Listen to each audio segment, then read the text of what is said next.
الحمد لله وكفى وسلام على عباده الذين اصطفى أما بعد فأعوذ بالله من الشيطان الرجيم بسم الله الرحمن الرحيم الذين إن مكناهم في الأرض وأقاموا الصلاة وآتوا الزكاة وأمروا بالمعروف ونهوا عن المنكر۔ قرآن کریم کا ایک حصہ تلاوت کیا ہے۔ دعا ہے کہ اللہ تبارک و تعالی اس کا صحیح مفہوم بیان کرنے کی اور ہم سب کو اس پر عمل کرنے کی توفیق نصیب فرما دے۔ انسان کو اللہ تبارک و تعالی نے دنیا کے اندر آزاد پیدا کیا ہے۔ چنانچہ حضرت آدم علیہ السلام اور آپ کی زوجہ بی بی حوا یہ فطری طور پر آزاد تھے۔ کسی قسم کی غلامی کا طوق انسان کے اندر نہیں ڈالا گیا، اور انسان کے لیے غلامی کو پسند بھی نہیں کیا گیا۔ قرآن کریم میں اس کی مثال ملتی ہے۔ بنی اسرائیل کو فرعون اور اس کے لشکر نے غلام بنا لیا، اور برسہا برس تک یہ غلام رہے۔ حضرت موسیٰ علیہ السلام کو فرعون کی طرف جو بھیجا گیا تو بنی اسرائیل کی آزادی کے لیے بھیجا گیا۔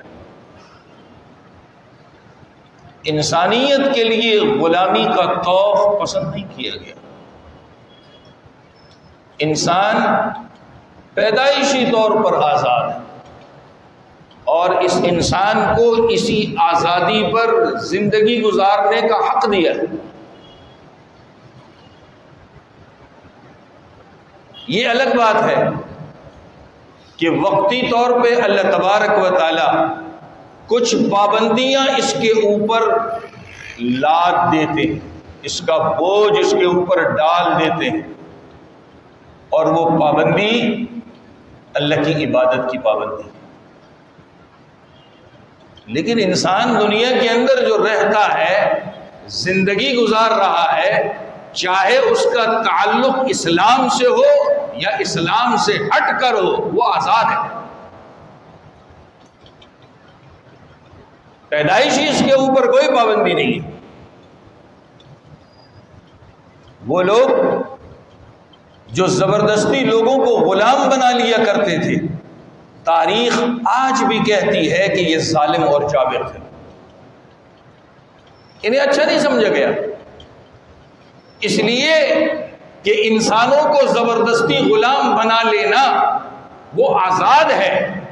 چلتے پھرتے انسان کو بیچ دینا، غلامی کا طوق پہنا دینا، آج بھی ان کو ظالم اور جابر کہا جاتا ہے۔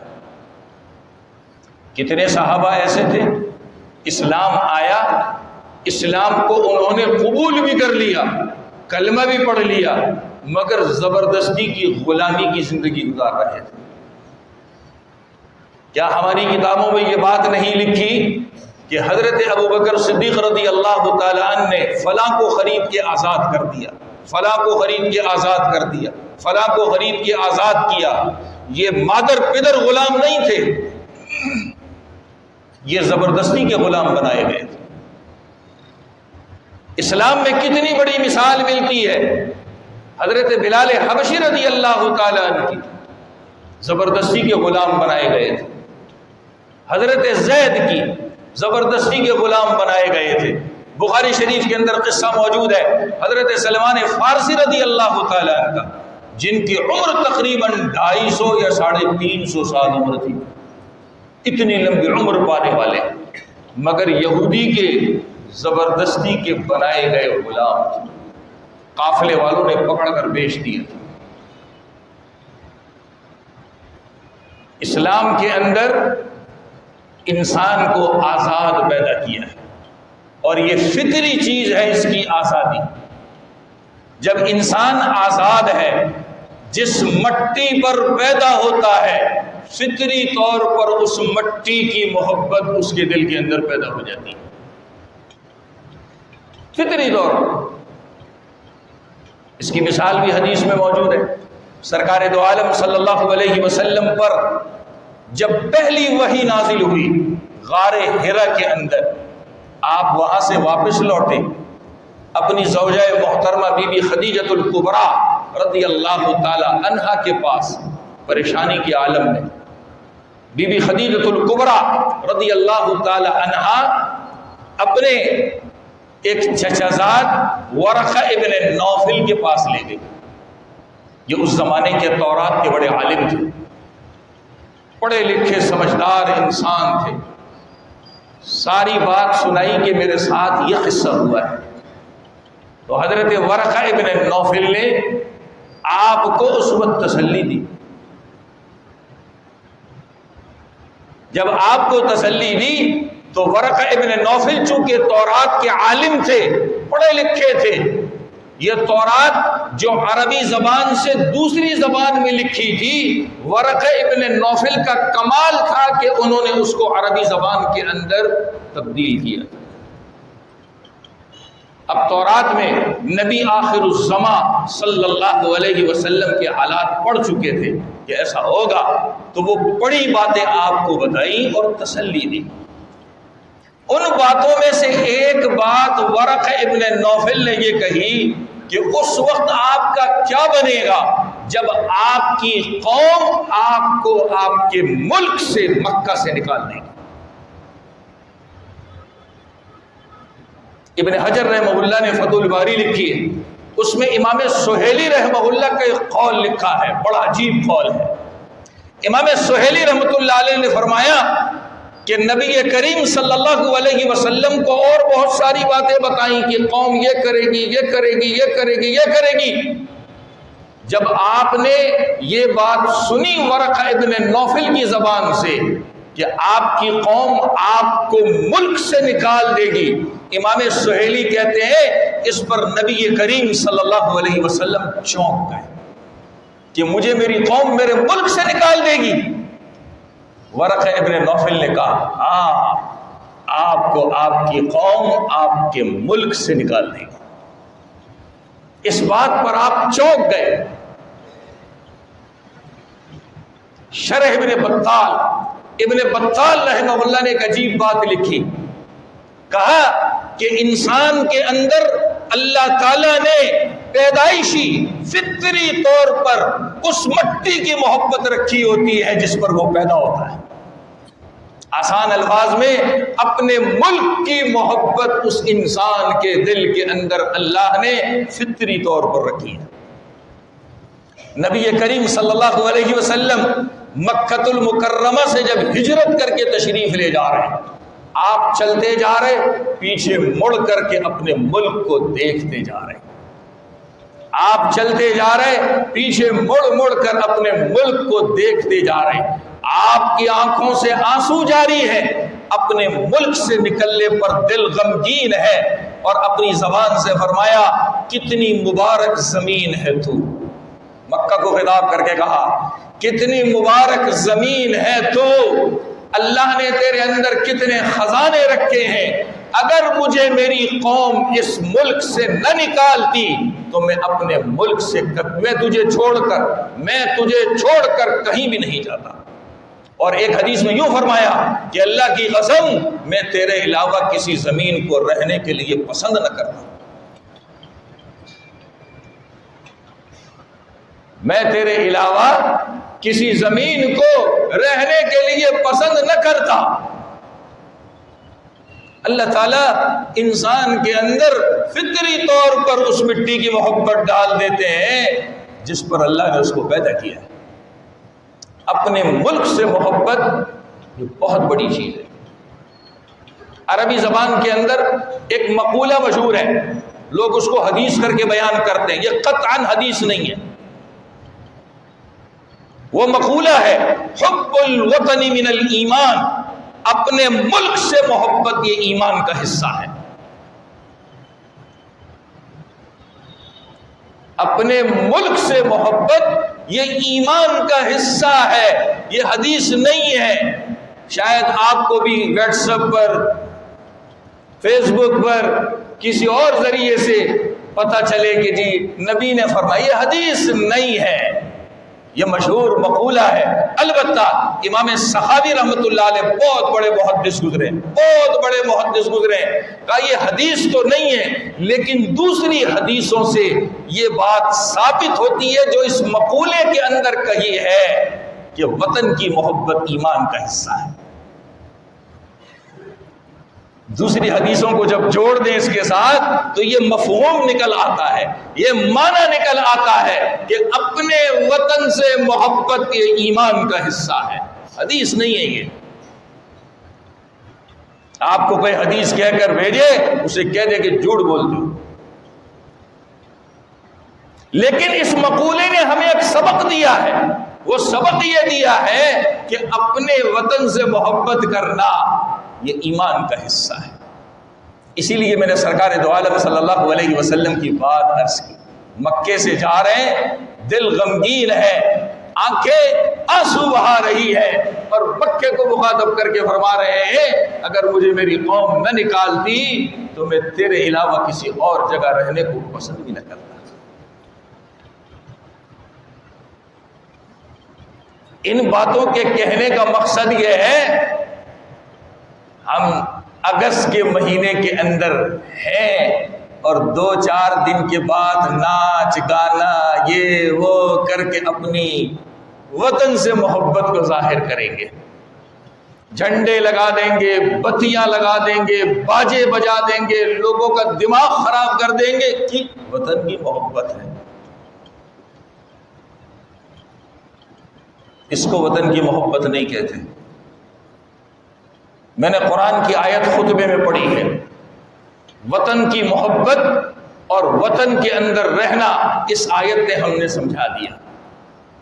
اللہ فرماتے ہیں الذین ان مکناہم فی الارض، زمین میں ترجمہ نہیں کر رہا، مفہوم سمجھا رہا ہوں اپنے الفاظ میں، اللہ کی زمین کے کسی ٹکڑے کے اندر غلبہ دے دے، طاقت دے دے، وہاں پر ان کی چلتی ہو تو کیا کریں گے؟ باجے بجائیں گے، جھنڈے لگائیں گے، ملی نغمے گائیں گے۔ میں کسی چیز کا مخالف نہیں ہوں، آپ مجھے مخالف سمجھیں، میں مخالف نہیں ہوں، میں حقیقت سمجھا رہا ہوں کہ حقیقت ہمارے اندر سے نکال دی گئی، ہم سے بلا دی گئی کہ تمہیں مملکت پاکستان ہم نے کیوں دیا تھا،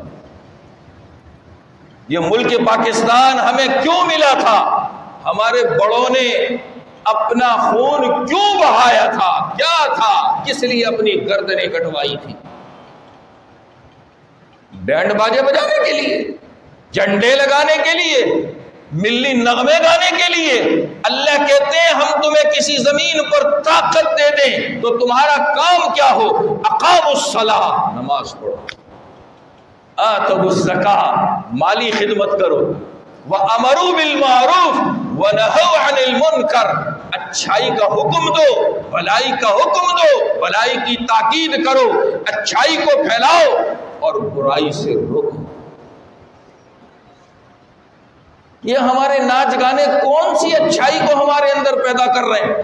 ہم اپنے آنے والی نسل کو یہی بتائیں گے کہ ملک پاکستان جھنڈے لگانے کے لیے بنا تھا، گانے گانے کے لیے بنا تھا، فنکشنوں کے لیے بنا تھا، یا اپنی اس اولاد کے دماغوں کے اندر یہ ڈالیں گے کہ اس ملک پاکستان کو بنانے والے ہمارے بڑے جو تھے انہوں نے اپنی گردنیں کٹوا دی تھی صرف اس لیے کہ اس زمین کے اوپر اللہ کا نام لیا جائے، اللہ کا بول بالا کیا جائے۔ ہم اپنی گردنیں دے رہے ہیں، ہماری نسل تو سمجھے گی بس بچوں کو جشن آزادی کے کپڑے پہنا دو، باجے ان کو بڑے بڑے لے کر کے دے دو، فنکشن کر دو، یہی جشن آزادی۔ ابھی میں نے ایک مثال دی قرآن سے، بنی اسرائیل کو فرعون نے قید کر لیا، غلام بنا لیا، غلامی کا طوق ان کے گلے کے اندر ڈال دیا۔ اللہ تعالیٰ نے بنی اسرائیل کو فرعون سے آزاد کیا۔ موسیٰ علیہ السلام کے پیروکار تھے، وہ اس وقت کے نبی تھے۔ موسیٰ علیہ السلام اس وقت کے نبی تھے اور بنی اسرائیل موسیٰ علیہ السلام کے پیروکار تھے۔ جب آن حضرت صلی اللہ علیہ وسلم ہجرت کر کے مدینہ تشریف لائے تو مدینہ کے یہودیوں کو دیکھا کہ 10 محرم کا روزہ رکھ رہے ہیں۔ نبی نے یہودیوں سے پوچھا کہ تم لوگ 10 محرم کا روزہ کیوں رکھتے ہو؟ غور سے سننے کی بات ہے یہ، تم لوگ 10 محرم کا روزہ کیوں رکھتے ہو؟ تو مدینے کے یہودیوں نے کہا ہم 10 محرم کا روزہ اس لیے رکھتے ہیں کہ ہمارے آباء و اجداد کو فرعون کی قید سے آزادی 10 محرم کے دن ملی تھی۔ ہم سے تو یہ بنی اسرائیل اچھے، اپنی آزادی کے دن کو اللہ کی عبادت پہ لگا دیا، روزہ رکھنا شروع کر دیا۔ ہم سے تو یہ بنی اسرائیل اچھے جنہوں نے اپنی آزادی کے دن کو کیا رکھا؟ اللہ کے لیے روزہ رکھا۔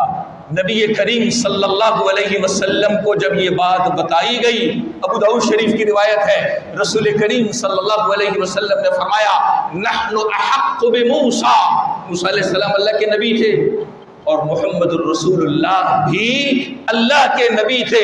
نبی نے اس لوگوں کو سمجھایا کہ اس موسیٰ نبی کی پیروی کرنے کے ہم زیادہ لائق ہیں۔ موسیٰ علیہ السلام کی قوم کو فرعون سے آزادی ملی تھی، اس لیے تم روزہ رکھتے ہو، ہم موسیٰ علیہ السلام کی پیروی کر کے ہم بھی روزہ رکھیں گے۔ ہم اپنی اولاد کو کیا یہ سکھائیں گے 14 اگست آ گئی، یہ آزادی کا دن ہے، اس کے اندر ہم فنکشن کریں گے، جھنڈے لگائیں گے، بتیاں لگائیں گے اور یہ ملی نغمے گائیں گے، یہ ہماری آزادی کا دن ہے۔ کس چیز کی آزادی ہے؟ میں تو اپنے گھر کے اندر آزاد نہیں ہوں، میں اپنے گھر کے اندر آزاد نہیں ہوں، چاہے کہ مملکت پاکستان کے اندر اپنے آپ کو میں آزاد سمجھوں، میرے گھر میں میری نہیں چلتی، میں اپنی چلانے کے لیے باہر آ کر کے شور شرابہ کرتا ہوں، لوگوں کو بتاتا ہوں کہ میں بھی اس سرزمین پر زندہ ہوں، زندہ نہیں ہوں، بے شرم ہوں، بے غیرت ہوں، اس لیے کہ میری گھر میں میرے نہیں چلتی۔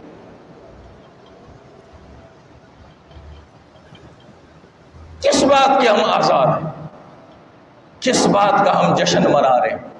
اس پر تو اللہ کی عبادت کرنی چاہیے کہ پروردگار تو نے مملکت پاکستان جیسا ملک ہمیں دیا، ہم آزادی سے الحمدللہ اذان بھی سنتے ہیں، نماز بھی پڑھتے ہیں، جیسے چاہے اللہ کی عبادت کرتے ہیں، کوئی روک ٹوک ہمارے اوپر نہیں ہے۔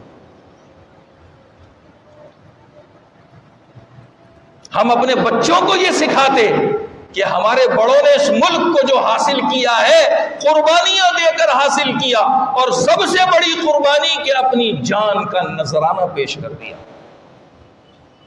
انگریزوں سے آزادی ہم نے کیوں لی تھی؟ کہ آزادی کے ساتھ اللہ کی عبادت کر سکے، آزادی کے ساتھ زندہ رہ سکے، آزادی کے ساتھ سب کچھ کر سکے۔ میں منع نہیں کرتا کہ جھنڈے نہ لگاؤ، جھنڈیاں نہ لگاؤ، میں اس سے منع نہیں کرتا، مگر حقیقت خود بھی پہچانو، اپنی نسل کو بھی بتاؤ۔ میں اس چیز کا قطعاً مخالف نہیں، آپ میری باتوں سے یہ نہ سمجھیں کہ ہم جو جھنڈے لگا رہے ہیں، جھنڈیاں لگا رہے ہیں، اس کا نہ میں اس کا مخالف نہیں ہوں، یہ ایک محبت کی علامت ہے۔ اصل محبت کیا ہے کہ ہمیں مملکت پاکستان ملا کیوں تھا؟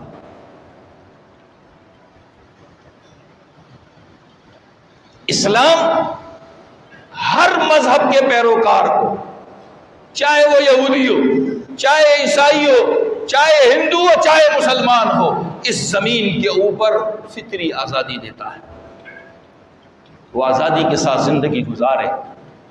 آج ہم ایک دوسرے کے گریبانوں میں ہاتھ ڈالنے لگ گئے، تو کافر ہے، تو کافر ہے، تو یہ ہے، تو یہ ہے، تو یہ ہے، اپنا کیچڑ دوسروں پہ اچھال لے، یہ ایسا ہے، یہ ایسا ہے، یہ چور ہے، یہ ڈاکو ہے، میں کیسا ہوں؟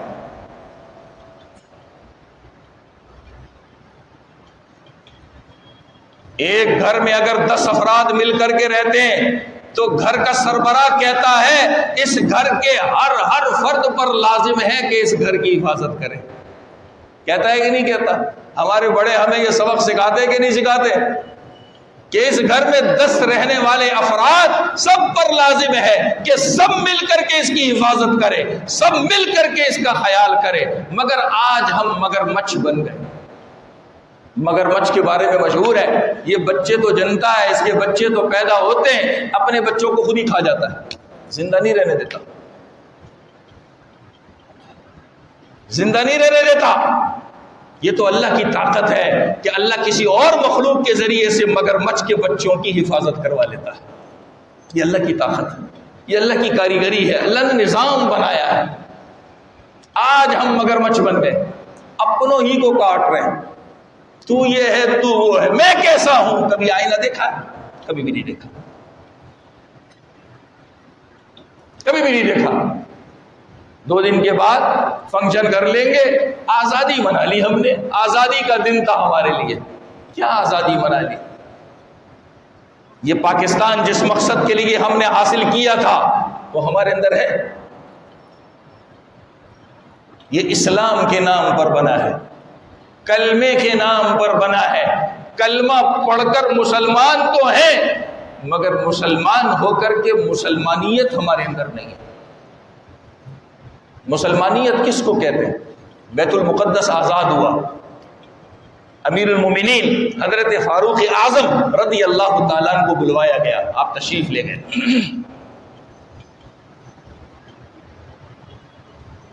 یہودیوں کی عبادت گاہ میں گئے،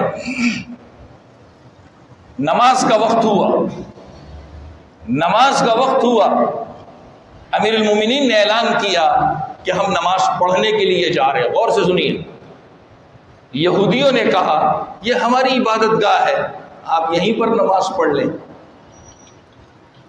کہا نہیں، میں یہاں نماز نہیں پڑھوں گا، میں یہاں نماز نہیں پڑھوں گا۔ قریب ہی بیت المقدس کی وہ مسجد ہے، وہاں جانے کا ارادہ کیا۔ یہودیوں نے اصرار کیا آپ یہیں نماز پڑھیں، کہا نہیں، میں یہاں نماز نہیں پڑھوں گا۔ حضرت عمر رضی اللہ تعالیٰ نے ایک تاریخی جملہ دہرایا، کہا میں تمہارے ساتھ ناانصافی نہیں کر سکتا۔ وہ یہودی حیران ہو گئے، کہنے لگے ہمارے ساتھ اس میں کیا ناانصافی ہے؟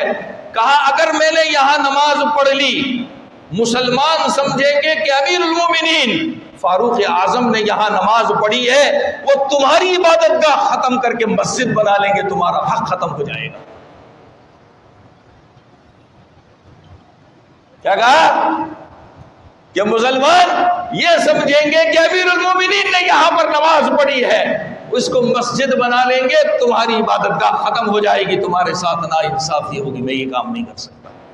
آج میرا حال کیا ہے؟ آنے دو جس کا بھی حق آتا ہے، میں مسلمان ہوں، پاکستانی ہوں، اپنے ملک کا نام میں روشن کر رہا ہوں، اپنے اسلام کو میں روشن کر رہا ہوں۔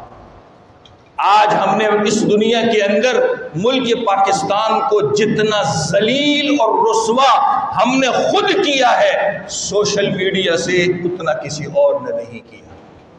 ہمیں انگریز نے اتنا ننگا نہیں کیا، میں سخت جملے کہہ رہا ہوں، ہمیں انگریز نے اتنا ننگا نہیں کیا جتنا ہم پاکستانیوں نے اپنے آپ کو ننگا کر دیا۔ کیا اللہ تعالیٰ نے ملک پاکستان اس لیے دیا تھا کہ ایک دوسرے کے گریبانوں کے اندر ہاتھ ڈالے، ایک دوسروں کو ننگا کر کے رکھ دے؟ اس لیے نہیں دیا تھا، اس لیے دیا تھا کہ یہاں پر اللہ کا بول بالا ہو، اللہ کی عبادت کی جائے، اللہ اللہ کیا جائے۔ ہم تو ملی نغموں میں گھوم گئے، فنکشنوں میں گھوم گئے، اللہ اللہ بھول گئے۔ خدا کی قسم آج تو یہ حال ہو گیا، ہمیں پتہ بھی ہوتا ہے کہ مسجد کی اذان ہو رہی ہے، بڑے بڑے ڈیگ لا کر کے رکھ دیے، ملی نغمے چلنے گانے چلے گئے، جو ملک کی آزادی کا جشن منا رہے ہیں۔ پڑوس میں بیمار پڑا ہے، کیا ہوتا رہے، ہمارے اس سے کیا غرض ہے؟ بائکوں سے سائلنسر نکال دیے، پورے علاقے کو گونج، پورے علاقے کے اندر پھٹے ہوئے سائلنسروں کی گونج ہم نے پیدا کی، ہم ہی ہے، کوئی اور نہیں ہے۔ کیوں؟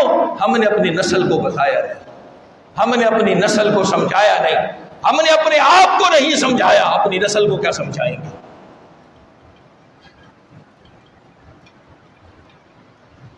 آج ہم یہ کتابوں میں پڑھتے ہیں اسکول کالجز کی کتابوں میں پڑھایا جاتا ہے پاکستان بننے میں ان کا بھی کردار ہے، ان کا بھی کردار ہے، ان کا بھی کردار ہے۔ ان کا اپنا کردار کتنا بڑا تھا کہ انہوں نے جان دے دی، یہ کوئی نہیں بتاتا۔ کیوں نہیں بتاتے؟ یہ بتانا چاہیے کہ ان بڑی بڑی ہستیوں نے اس ملک کے لیے کیا کیا قربانی دی۔ آج ہمیں اچھا لگتا ہے ہمارا بچہ امریکہ چلا جائے، لندن چلا جائے، کینیڈا چلا جائے، لیکن وہاں جا کر کیسی زندگی گزار رہا ہے، کون کون سے ہوٹل دکان کے اندر گٹر میں نہیں کر رہا ہے، اس سے ہمیں کوئی سروکار نہیں۔ اپنے وطن کی محبت اس کے دل کے اندر سے نکال دی، پرایا بنا دیا، پردیسی بنا دیا، پردیسی۔ کیوں؟ ڈالر آ رہے ہیں، پاؤنڈ آ رہے ہیں، یورو آ رہے ہیں، یہ محبت ہے۔ آج ہمیں اپنے بچوں کی تعلیم کے لیے اپنا ملک پسند نہیں ہے۔ اب کہو گے جی سسٹم خراب ہے، کس نے خراب کیا؟ ہم نے کیا ہے۔ پاکستانی دنیا کے اندر چور ہے تو ہم چور خود بنے ہیں، کسی اور نے نہیں بنایا۔ پاکستانی تعلیم کے اندر پیچھے ہے تو ہم نے اپنے آپ کو خود بنایا۔ ہمارا کردار کدھر ہے؟ ان سب چیزوں کے اندر ہم پیچھے کیوں ہیں؟ یہ ہم نے خود کیا ہے، صرف مال کے چکر میں، صرف پیسے کے چکر میں، اور آج بھی اسی دوڑ میں لگے پڑے، میں اس سے آگے چلے جاؤں، میں اس سے آگے چلے جاؤں، میں اس سے آگے چلے جاؤں۔ کیا ہوگا؟ کیا کر لے گا؟ مسلمانیت کس کو کہتے ہیں؟ عمر بن عبدالعزیز رحمت اللہ علیہ 102 ہجری میں آپ کی وفات ہے، جن کو عمر ثانی کہا جاتا ہے۔ 2.5 سال حکومت کی، مگر زمین کے اوپر ایسا انصاف قائم کیا کہ آپ کی موت پر جانور بھی رو پڑے، انسان تو دور کی بات۔ آپ کے زمانے میں سمرقند فتح ہوا، امیر المومنین تھے، خط لکھ کے بتایا گیا کہ سمرقند فتح ہو گیا ہے اور مسلمانوں کا قبضہ اس کے اوپر ہو گیا ہے۔ وہاں کے رہنے والے غیر مسلم نے مشورہ کیا کہ یہ کیا ہوا ہے۔ مشورے کے اندر ایک بڑا سمجھدار بوڑھا آدمی تھا، اس نے کہا کہ ان کے امیر المومنین کو خط لکھو کہ انہوں نے ہمارے ملک کے اوپر حملہ کیا، یہ فاتح ہیں، ہمارے ملک کو فتح کر لیا ہے، مگر فتح کرنے میں انہوں نے ایک غلطی کی ہے، ہمیں انصاف دلایا جائے۔ غلطی یہ کی ہے کہ اگر یہ ہمارے ملک کے اوپر حملہ کرنے والے تھے تو یہ پہلے ہم کو اسلام کی دعوت دیتے، ہم کو اسلام کا کلمہ پڑھاتے، اسلام ہم پر پیش کرتے۔ ان لوگوں نے ہم پر اسلام کو پیش نہیں کیا، اس کے بغیر انہوں نے ہم پر حملہ کر کے ہمارے ملک کو فتح کر لیا۔ یہ خط عمر بن عبدالعزیز رحمۃ اللہ علیہ کے پاس پہنچتا ہے۔ جب آپ نے خط پڑھا آپ کی حالت بدل گئی، یہ کیا کیا ہے؟ فوراً وہاں سے اس لشکر کے جو امیر تھے، گورنر تھے وہاں کے، ان کو خط لکھا کہ میرے خط پہنچتے ہی اس ملک کو خالی کر دو، کوئی ضرورت نہیں ہے ہمیں یہاں رہنے کی، کوئی ضرورت نہیں ہے ہمیں یہاں رہنے کی، خالی کر دو اس کو۔ عمر بن عبدالعزیز رحمۃ اللہ علیہ کا خط جب پہنچتا ہے سمرقند میں، جب گورنر نے اس کو پڑھا، مسلمانوں کا گورنر فاتح ہے، فاتح، ملک کے اوپر قبضہ ہے، اللہ کا بول بالا ہے،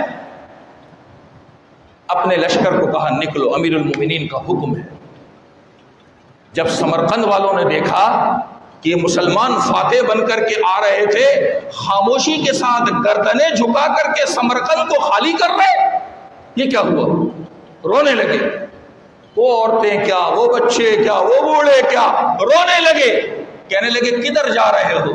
امیر المومنین کا حکم تھا، پہلے آئے تھے تب بھی امیر المومنین کے حکم سے آئے تھے، اب بھی اس کو خالی کر رہے ہیں تو امیر المومنین کے حکم سے خالی کر رہے ہیں۔ جب یہ عمر بن عبدالعزیز رحمۃ اللہ علیہ کا لشکر سمرقند سے نکلتا ہے، ادھر لشکر باہر ہوتا ہے، پورا شہر باہر آ کر روتا ہے، روتا ہوا کہتا ہے ہم تو تمہیں دیکھنا چاہ رہے تھے کہ تم پکے مسلمان ہو کہ نہیں، تم واقعتاً پکے مسلمان ہو، ہم تمہیں نہیں جانے دیں گے، واپس آؤ، تم ہی ہمارے اوپر حکمرانی کرو گے، ہم نہیں کر سکتے۔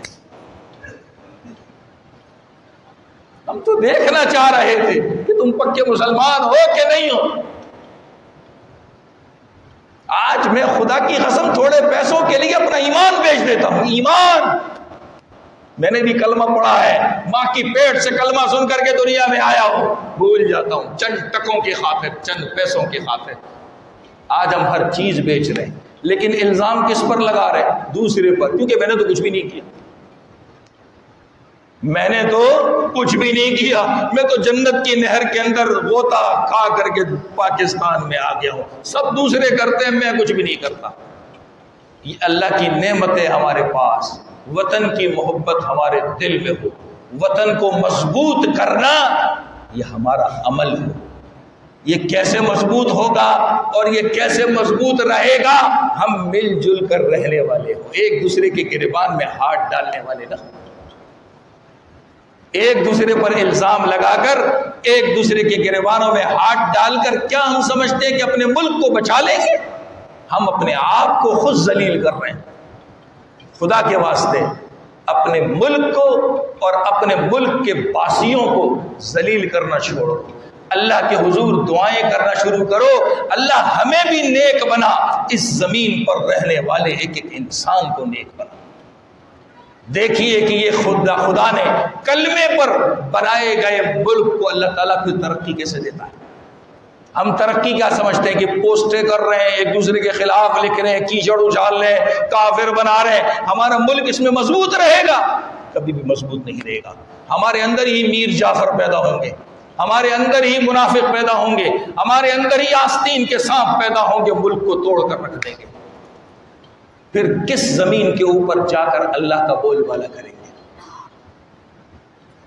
کس زمین پر جا کر کے اذان کے الفاظ کو سنیں گے؟ کس زمین پر جا کر آزادی سے نماز پڑھیں گے جیسے آج اللہ کے گھر میں الحمدللہ بیٹھے ہیں؟ ایسا کہیں نہیں ملتا۔ خدا را اس کی قدر کیجیے، اپنی اولاد کو سمجھائیے یہ ملک ہمارے بڑوں نے کیسے حاصل کیا، ان کا مقصد کیا تھا، یہ ملک کس لیے بنا اور ہم کیا کر رہے ہیں، ہمیں کیا کرنا چاہیے۔ اللہ ہم سب کو عمل کی توفیق نصیب فرما دے۔